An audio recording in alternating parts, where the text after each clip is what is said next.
बिस्मिल्लाहिर्रहमानिर्रहीम। अस्सलाम वालेकुम नाज़रीन। नाज़रीन, आप देख रहे हैं प्रोग्राम सियासत और मईशत और मैं हूं असद काजी।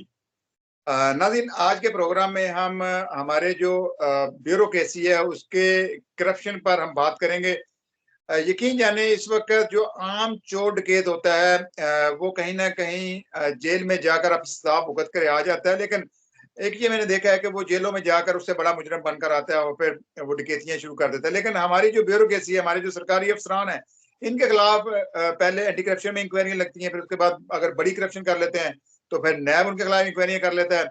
लेकिन बदकिस्मती ये है कि वो ये इंक्वायरियां भुगत कर आ जाते हैं, दोबारा उन्हीं ओहदों पर विराजमान हो जाते हैं। ये हम रोजाना की बुनियाद पर देखते हैं। जिस महकमे में हम जाते हैं वहां पर भी ऐसी काली भेड़े हैं। पता नहीं इनकी एसीआर कैसे बन जाती है, फिर ये रिटायर भी हो जाते हैं और बड़ी बाद में शाहाना जिंदगी गुजारते हैं। आज भी हमारे पास एक ऐसी स्टोरी है, ये महकमा इरिगेशन की है। मेरी महकमा इरिगेशन पाकिस्तान का सबसे बड़ा महकमा है, जो महकमा इनहार को देखता है। इसमें पानी की जो तकसीम है उसके सारे मामला ये देखते हैं। वहां पर एक ऐसा क्लर्क, उसकी स्टोरी हमारे सामने है, जो सुप्रीडेंट तक के ओहदे पर रहकर वहां पर करप्शन के रिकॉर्ड बनाकर रिटायर हुआ है। अब वो अपनी पेंशन के मजे लेगा और फिर जाके मस्जिद की पहली साहब में बैठ जाएगा और फिर लोगों के ऊपर और पाकिस्तान के ऊपर उंगलियां और ऐसी तनकीद करेगा, जी ये हमारा तो माशरा ही करप्ट है। मैंने देखा बड़े बड़े अफसरान जो अपने ओहदे पर विराजमान रहते हैं और उस टाइम करप्शन खुलकर करते हैं, लेकिन जब रिटायर हो जाते हैं तो फिर इनको मुआशरे की बुराइयां नजर आ जाती हैं।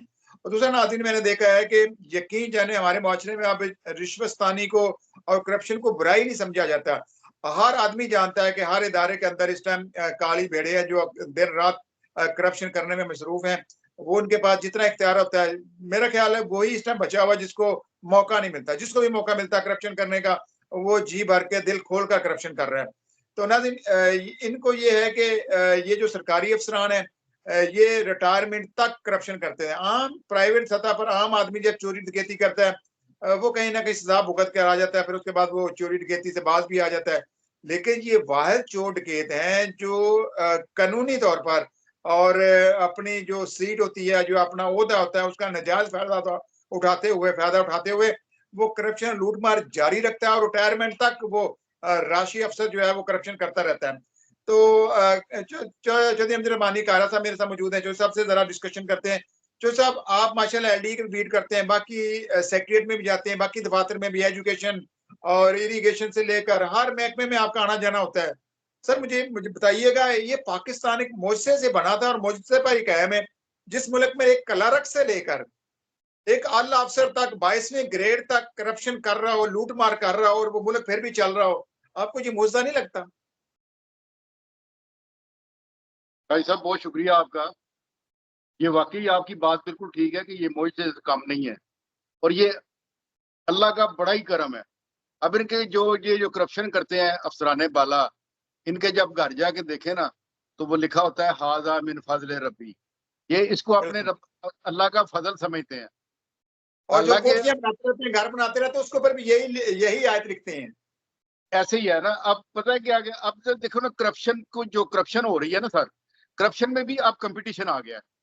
अब कैसा कंपटीशन आ गया है कि आपने मुझे कोई काम कहा, मैंने कहा यार ये 50,000 में होगा। अब आपने मुझे एक और बंदे को कहा, उसने कहा यार मैं 30,000 में करवा देता हूँ। अब वो 30,000 में करवा के तो मेरे साथ आके लड़ रहा है कि यार देखा मैंने 50,000 का काम 30,000 में मैंने करवा सस्ता लिया। करा लिया, अब लेकिन मैंने रिश्वत दी है। इस चीज को हम अपनी खुशकिस्मती समझते हैं, बजाय हाँ। अपना करने के। हम इस चीज को अपनी खुशकिस्मती समझते हैं कि हमने पैसे दे के काम करवाया। ठीक है। अब तो देखें कह जी, रहा था, कहीं में भी काम पैसे दिए बगैर तो नहीं हो रहा। और ये मैं कहता हूँ हमारे मुआशरे में राइज हो चुकी है। मैं अक्सर प्रोग्राम करता हूँ, लोगों को कहता हूँ भैया आपका काम नहीं भी हो रहा ना। मैं एक बड़ा डिपार्टमेंट स्टोर का जो मालिक था, आपके साथ ही मिलकर प्रोग्राम किया था, क्योंकि ये हमारी मजबूरी बन गई है, अब हमारा काम ही नहीं होता अगर रिश्वत दिए बगैर। काजी साहब, मैं आपको एक चीज बताऊं, पता है क्या, अब मैं भी किसी महकमे में अगर काम किसी का कोई जायज काम हो तब भी जाता हूँ ना, तो वो मुझे एक दो दफा वो जाना पड़ता है, फिर वो काम ना लिंगर ऑन हो जाता है। बाद में फिर नीचे किसी बंदे से मिलते हैं, कुछ कहते हैं यार ये आपका अफसर हमारी बात ही नहीं सुन रहा, क्या करे। वो कहता है छो सर जी, ਉਹ ਮਿਲੋ ਕਲਰਕ ਨੂੰ, ਸਾਰਾ ਕੰਮ हाँ। ਹੋ ਜਾਏਗਾ, ਸਾਰਾ ਕੰਮ ਹੁੰਦਾ, ਤੁਸੀਂ ਕਿੱਧਰ ਲੱਗੇ ਹੋ ਅਫਸਰ ਸਿਫਾਰਿਸ਼ਾਂ ਕਰਨ, ਤੁਸੀਂ ਕਿਹੜਾ अपने सहाफत बिगाड़ लगे हो। पिछली हुकूमत जब ली तो लोग कह रहे हैं कि नहीं लेनी चाहिए थी, अगर हुकूमत न लेते तो जो नताइज सामने आते उसका किसी को अंदाजा नहीं था। नवाज शरीफ का पार्लियामेंट बोर्ड से खिताब, कहा शहबाज शरीफ ने मुश्किल हालात का सब्र से मुकाबला किया, मुल्क को मुश्किल हालात से निकाला। शहबाज शरीफ बोले मरियम नवाज की नून लीग के लिए खिदमत नाकाबिल फरामोश है, जुल्म व जबर की परवाह न करते हुए मेहनत की मरियम और हमजा आगे बहन भाई बनकर चलेंगे। मैं जरा उनसे कॉल बना लूं, फिर जरा उनसे बात कर लेते हैं, जरा प्लीज वेट कीजिएगा। जब इन्होंने स्टोरी ब्रेक की ना मुझे, नवाज शरीफ वतन वापसी के बाद खामोश बैठे हैं, इंतखाबी मुहिम भी नहीं चला रहे। मियां साहब चाहते हैं कि उन्हें नोटिफिकेशन के जरिए वज़ीर आज़म बना दिया जाए। पीपी रहनुमा फैसल करीम कुंडी की तनकीद, कहा मुस्लिम नून अदलिया से मर्जी के फैसले चाहती है, अदलिया पर हमले के बजाय इलेक्शन कमीशन और एपीलेट फोरम से कुछ नहीं है। बहरहाल ज़ैनी जी साहब, आप ये सुन रहे हैं sir? Hello, PTI intra party इंतखाबात पर इलेक्शन कमीशन की खिलाफ पेशावर हाईकोर्ट में नजरसानी दरखास्त मामले पर 2 बेंच बनाकर समाज के लिए मुकर्रर करने की बताइएगा, ये कहां से खड़ा हुआ है और किस तरह उसने इदारे को बर्बाद किया करप्शन करके। एनए 71 सियालकोट से उस्मान डार की वालदा रेहाना डार और भाभी के कागजात नामजदगी मुस्तरद। एनए 150 मुल्तान से शामिल कुरैशी, जैन कुरैशी और मेहरबान कुरैशी के कागजात नामजदगी पर एतराजात जमा। एनए 15 मानसरा से आजम खान सवाती के कागजात भी मुस्तरद। एनए 223 बदीन से फहमीदा मिर्जा, जुल्फिकार मिर्जा और बेटे हसनैन हसाम मिर्जा के कागजात भी मुस्तरद। और उससे पहले अपने जो है अपना गुजरावाला में पुलिस की टीचर उम्मीदवार जफर चीमा के तजवीज़ और तायद कुनिंदा को हिरासत में लेने की कोशिश। वकला दोनों को पुलिस हिरासत से छुड़ा कर ले गए। गुरेवाला में भी टीचर उम्मीदवारों के कागजात की जांच पड़ताल के दौरान बदनज़मी। वकला और पुलिस की तलखी। विहाड़ी में उम्मीदवार के तजवीज़ कुनिंदा को पकड़ने की कोशिश पर वकला और पुलिस दस्तों ट्रांसलेशन नहीं कर सकता, कोई इसको पढ़ नहीं सकता, ठीक है। उस आदमी को उसने एज ए स्टूडेंट लगा दिया। आज की डेट में सिंध हाईकोर्ट बार एसोसिएशन का उम्मीदवारों से बदसलूकी पर इजहार तशवीश एक बंदे के पास इतना पावर, इतने इख्तियारात तो नहीं होते। वो सेक्रेटरी इरिगेशन बाकी अमला जो बाकी एडिशनल इलेक्शन में हिस्सा उन लेने तक वालों ये जो मालूमात है वो लीक होकर नहीं पहुंची होंगी। 5 साल में बानी पीटे के असासों में 27 करोड़ 72 लाख से ज्यादा इजाफा। 2018 में असासों की मालियत 3 करोड़ 86 लाख से ज्यादा थी। 2023 में असासों की मालियत 31 करोड़ 59 लाख से ज्यादा हो गई। जमान पार्ट का 7 कनाल 8 मरले का घर विरासत और बनी गाला की 300 कनाल अराज़ी तोहफा जाहिर की। और फिर भर्ती होने के बाद वो एक आला ओहदों तक चला गया, और किस तरह चला गया, ये कैसे मुमकिन था, और फिर वो दायरा कैसे चलाता रहा। जहन की तरक्याती मंसूबों में मुबैना करप्शन का इल्जाम। फवाद चौधरी मजीद शेरचा जिस्मानी बयान पर नैब के हवाले। साबिक वफाकी वज़ीर का नैब के दायरा इख्तियार पर एतराज़। उसको यकदम उसने अदारे की आंखों में मट्टी डालकर पिछली हुकूमत जब ली तो लोग कह रहे हैं कि नहीं लेनी चाहिए थी, अगर हुकूमत न लेते तो जो नताइज सामने आते उसका किसी को अंदाजा नहीं था। नवाज शरीफ का पार्लियामेंट बोर्ड से खिताब, कहा शहबाज शरीफ ने मुश्किल हालात का सब्र से मुकाबला किया, मुल्क को मुश्किल हालात से निकाला। शहबाज शरीफ बोले मरियम नवाज की नून लीग के लिए खिदमत नाकाबिल फरामोश है, जुल्म व जबर की परवाह न करते हुए मेहनत की मरियम और हमजा आगे बहन भाई बनकर चलेंगे। के अफसरों को ये चीजें नजर नहीं आती, तो हम चाहते हैं कि हम बाई नेम करें ताकि उन तक पहुंचेंगे। ये लोग हैं जो करप्शन कर रहे हैं। कल तो वो कहेंगे जी हमारा तो नाम ही नहीं आया, कल तो वो घुंघरू वो एक दूसरे मुबम सी चीज रहेगी। तो लिहाजा आप बाई नेम बताएं कि कौन एडमन है, कौन चौकीदार है वहां पे, कौन लड़कियों को सप्लाई करता है, कौन लड़कियों को दिखा के तो उन पे पर्चे करवाता है, और कौन उन पे जो है उनसे ये कुछ भी हो रहा है वहाँ पे। जी बहुत कुछ हो रहा है। जी जरा डिटेल से बताइएगा। अच्छा जी, मोहम्मद आसिफ जो है सैनो के ऑर्डर पे एडमन सीट पे रिटायर हुआ है, ठीक है। और उसके बाद मलक अमजद बाबू जो कि जूनियर क्लर्क से उठाकर उसको सुपरडेंट की सीट पे बैठा दिया गया है। क्या बात है। मोहम्मद अमजद बाबू, ठीक है, मलक अमजद बाबू, सॉरी मलक अमजद बाबू साहब, ठीक है। ना तो वो लिख सकते हैं और ना ही वो इंग्लिश का कोई पैरा या इंग्लिश की ट्रांसलेशन कर सकते हैं, ना पढ़ सकते हैं। अच्छा, कितनी अफसोस की बात है। वो उसको सुपरडेंट की सीट पे बैठा दिया है अपना जनाब सुपरडेंट साहब मोहम्मद आसिफ साहब ने, एडमन। अच्छा, तो सुपरडेंट साहब की जो ड्यूटी होती है, जिम्मेदारी होती है, वो क्या होती है एकेडमी के अंदर? सुपरडेंट की जो ड्यूटी होती है कि वो तमाम जितने नीचे उनकी अपना देखभाल है, ऑफिस में जो फाइल आती है उसको आगे चेक करना है, चेक करने के बाद आगे पेश करना है अपना एडमिन के पास, ठीक है जी। जो भी कोई नोटिस आता है सरकार की तौर से। अच्छा, एक इदारे में जो एकेडमी का पूरा इदारा, वो उसको हेड कौन कर रहा होता है? इसको प्रिंसिपल करता है जी, मेन इधर प्रिंसिपल सब करते हैं, उसके बाद नीचे जो एडमिन होता है। ओके, और प्रिंसिपल साहब के नॉलेज में चीजें आ रही होती है, क्योंकि प्रिंसिपल तो हेड कर रहा होता है, तो उसके नीचे उसका जो जूनियर अमला होता है उसको सारी मालूमात होनी चाहिए अपने अमले के मुताल्लिक।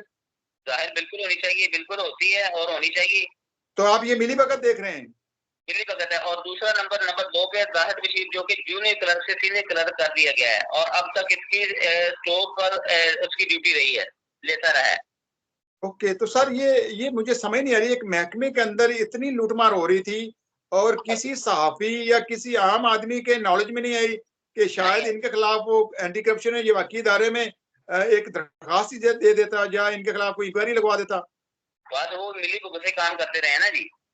सर ये हिसाब कहाँ से वसूल करते हैं अपना? करप्शन कहाँ पर हो रही थी जिसकी बुनियाद के ऊपर सारे आंखें बंद किए बैठे रहे? वो जो चौकीदार असल वो चौकीदार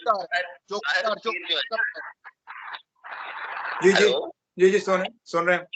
ये जो जाहिद बशीर है, जो जूनियर क्लर्क से सीनियर क्लर्क कर दिया गया और अब तक स्टोर कीपर की ड्यूटी लेता रहा है एडमिन, और वो सीनियर क्लर्क की सीट पर काम सर अंजाम दे रहा है अब मौजूदा।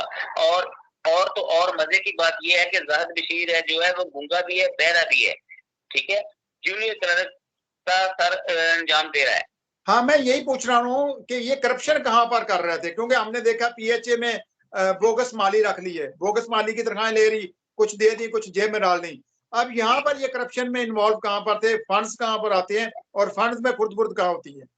यहाँ पे इन्होंने इनकी प्रमोशन बनती नहीं है, ठीक है। कैसे प्रमोशन बनती है कि एक आदमी अनपढ़ है, पढ़ लिख नहीं सकता, वो उसको सुपरडेंट कैसे लगा दिया? ओके हो गया, चले यहाँ पर मैं बात मान लेता हूँ, लेकिन मैंने कहा ये लोग फिर रिश्वत कहाँ से वसूल कर रहे थे? क्योंकि जिस ओहदे पर बैठा होता बंदा वहां पर वो कोई ना कोई काम पब्लिकली कर रहा होता है और उन कामों के इवज वो रिश्वत तलब कर रहा होता है। अच्छा, यहाँ पे एक मिनट यहाँ पे जो जी कह रहे साहब, मैं कह रहा हूँ कि यहाँ करप्शन वसूल करता है और जो सारा जो एक वो सिलसिलाकार बनाता है ना, वो एक ग्राउंड जो बनाता है बंदा, वो है चौकीदार। वो जुबैर को क्या नाम है उसका, इससे पूछेंगे जरा, उसकी स्टोरी सुनाए। असल जो फसाद की जड़, काम की जड़ है, जो रिश्वत वसूल करने वाला बंदा है, वो जुबैर चौकीदार है, उसकी स्टोरी। जुबैर जो चौकीदार है जी, जुबैर चौकीदार है, वो इधर ड्यूटी चौकीदार की करता है एकेडमी में, और इसने शनाज बीबी और जैनब बीबी की सरपरस्ती का काम सर अंजाम देता है। तो सर ये सिलसिला कब से चल रहा है? और मैं हैरान हूँ कि आपने चले एक कदम उठा लिया, आपने कोई हिम्मत की, बकिया जो वहां पर सरकारी मुलाजमीन है वो अपनी नौकरी बचाकर बैठे हुए हैं। सर आज भी अभी इसी वक्त, अभी मुझे फोन आया इसी वक्त चंद मिनट पहले कि आज भी उसने जैनब बीबी ने एक आदमी पे एफआईआर करवा दी है, बगैर किसी इतला के, बगैर किसी नोटिस के। किसी आदमी अफीसर ने थाने में बुला के जहमत नहीं की कि उसको सुना जाए, या उसकी अकेडमी में जो कोई इंक्वायरी लगी है उसकी इंक्वायरी की रिपोर्ट जाएगी तो उसके ऊपर एफआईआर दे दी है। ऐसा जो है ना, आंखें बंद करके हर आदमी काम कर रहा है। नहीं, ये इस बीबी का क्या किरदार है? ये औरतें क्यों इस्तेमाल कर रहे हैं? औरतें इन्होंने रखी हुई है, नजायज उधर कागज की बनी रखी हुई है क्वार्टरों में, ठीक है। उनका कोई इधर से लेना देना नहीं है क्वार्टरों में या डिपार्टमेंट से।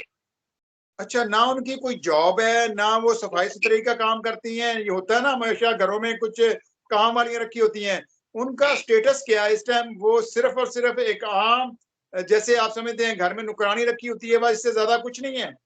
जी, ऐसे है कि एक रियाज हुसैन प्राचा था जो जूनियर क्लर्क था, ठीक है, उसका तल्लक था एक प्राइवेट आदमी से, मोहम्मद अनवर नामी शख्स से। उसने अपने घर में एक कमरा उनको दिया हुआ था हुसैन प्राचे ने, ठीक है। वो उसकी डेथ होगी, डेथ होने के बाद वो जो जिसको कमरा दिया था उसकी वो बीवी बन गई। बाद में वो अपने अनवर नामी शख्स को छोड़कर वो रियाज हुसैन प्राचा की बीवी बन गई, ठीक है जी। अच्छा, बगैर तलाक दिए, बगैर कोई कागजी कार्रवाई किए, बगैर किसी कार्रवाई के, ठीक है। उसके जो पहले बच्चे हैं उनके वो अपना रियाज हुसैन के नाम से उनकी वसीयत है, उनके आईडी कार्ड होंगे, उनकी अपना जो भी दराज है उनके रियाज हुसैन के नाम से है। अच्छा, तो अब इन औरतों का काम क्या है? ये इनका धंधा क्या है इस टाइम, और किस तरह इस माफिया को वो सपोर्ट कर रही हैं? इनका धंधा ऐसे ही है कि आज एक आदमी पे कल दूसरे आदमी पे एप्लीकेशन दी, एप्लीकेशन पे अगर काम हो गया ठीक है, नहीं तो FIR होगी। FIR करके ब्लैकमेल करते हैं, ब्लैकमेल करने के बाद उससे एक मिनट, ये एप्लीकेशन क्यों देते हैं, किसके खिलाफ करते हैं? को महकमे के लोग होते हैं या प्राइवेट लोग होते हैं? महकमे के लोगों को कॉलोनी एक एरिगेशन की कॉलोनी है, उसमें जो लोग रहते हैं काम करते हैं, उनके ऊपर खिलाफ ये दायर करवाता है। और इसका एक ओके, कितनी तादाद में कॉलोनी में वर्कर्स या लोग रह रहे हैं वहाँ के अमले के अफराद? तकरीबन 50-60 के करीब तो होंगे। ओके, 50-60 लोग हैं। और वो जिसमें से किसी को इतराज होता है या कोई आवाज उठाता है तो फिर उनके खिलाफ इन बीपीओ के जरिए कोई FIR मत दबाव में लाना था। ये हमारे यहाँ वतीरा बन गया हुआ ना जी। और उनका प्रूफ सबूत FIR भी साथ हैं, उनकी एप्लीकेशनें भी लगी हुई हैं, जिनसे कंप्रोमाइज एप्लीकेशन पे हो गया वो खत्म होगी, ठीक है। उसके बाद जिनकी FIR होगी वो उसके बाद कंप्रोमाइज किया उन्होंने, पैसे लेके भारी रकम वसूल करके, तो उसके बाद कंप्रोमाइज किया। नहीं तो ये सर मुझे बताइए, कैसे मुमकिन है कि एक चलती फिरती औरत किसी बंदे के ऊपर जाके इल्जाम लगा दे कि इसने मुझे छेड़ा है, इसने मेरे साथ ये किया है? क्या इल्जामात क्या लगाती होंगी ये औरतें? सर ऐसे हुआ कि कोई इलेक्ट्रिशियन आ गया जी मेरे घर काम करने के लिए, उसने जी मुझे तंग किया, मुझे छेड़ा, मेरे कपड़े फाड़ दिए, मुझे ऐसे कर दिया, मुझे टच किया, ठीक है। ऐसे कोई भी आदमी, कोई एक दूसरा में के जो ऐसे जो ओके ओके ओके ओके। तो आपको ये लगता है कि इसमें पुलिस अफसरान भी मिले हुए हैं? ये पुलिस अफसरान भी हैं, और उसके बाद जुबैर करता जुबैर और उसका जुबैर का एक भाई है जो मोटरवे पुलिस में मुलाजिम है, वो भी इसके साथ रहता है विद फैमिली, उधर से अपना हाउस रेंट लेता है मोटरवे से। ओके, चले मुझे आखिरी बात का जवाब दें कि इसके अंदर ये सारे गोरख धंधे के अंदर मुझे ऐसी चीज नजर नहीं आई जिसकी बुनियाद के ऊपर ये सारे लड़ मार रहे हैं और ये सारा धंधा कर रहे हैं। फंड्स कहाँ पर आ रहे हैं और कमाई कहाँ से हो रही है? ये कमाई ऐसे हो रही है ना कि एक बीबियां इन्होंने जो रखी है एप्लीकेशन FIR करवाने के बाद उनसे भारी रकम वसूल करते हैं। जुबैर नामी चौकीदार है, वो जो रिटायरमेंट के करीब आता है ना ऑफिसर कोई भी, तो मुलाजिम या बड़ा कोई ऑफिसर उसको ब्लैकमेल करता है कि अपनी प्रमोशन से अपना रिटायरमेंट से पहले मुझे इतने पैसे दो, 2 लाख रुपए दो, वरना मैं उसकी ACR खराब कर दूंगा, जैसे कि पहले वाले लोगों के ऊपर अपना एप्लीकेशन और FIR करवाएंगे। अच्छा, इन औरतों को भेजकर उनके ऊपर मुकदमात बनाते हैं, झूठे इल्जामात लगाते हैं और उनको ब्लैकमेल कर रहे हैं। ये एक धंधा चल रहा है। और इसके अलावा जो अपनी मराहत और अपनी तनख्वाहें वसूल कर रहे हैं वो अलग से हैं। जो उनका ग्रेड बनता है उस ग्रेड के मुताबिक उनकी ये तनख्वाह नहीं बनती, लेकिन चूंकि बोगस भर्ती है और रिश्वत दे के भर्ती किए हुए या भर्ती हो चुके हैं, तो इसी बुनियाद के ऊपर वो करप्शन कर रहे हैं। आप ये कहना चाह रहे हैं? जी, और 3 आदमी ऐसे हैं कि जिनके जाली अपना मेडिकल है, एक ही डॉक्टर की इश्यू किए हुए हैं, ठीक है। आज एक भी आदमी शाहद जाफर ड्राइवर का जो है ना वो जाली मेडिकल पे ड्यूटी कर रहा है, आज भी 7-8 साल से ड्यूटी कर रहा है, आज भी मौजूद है।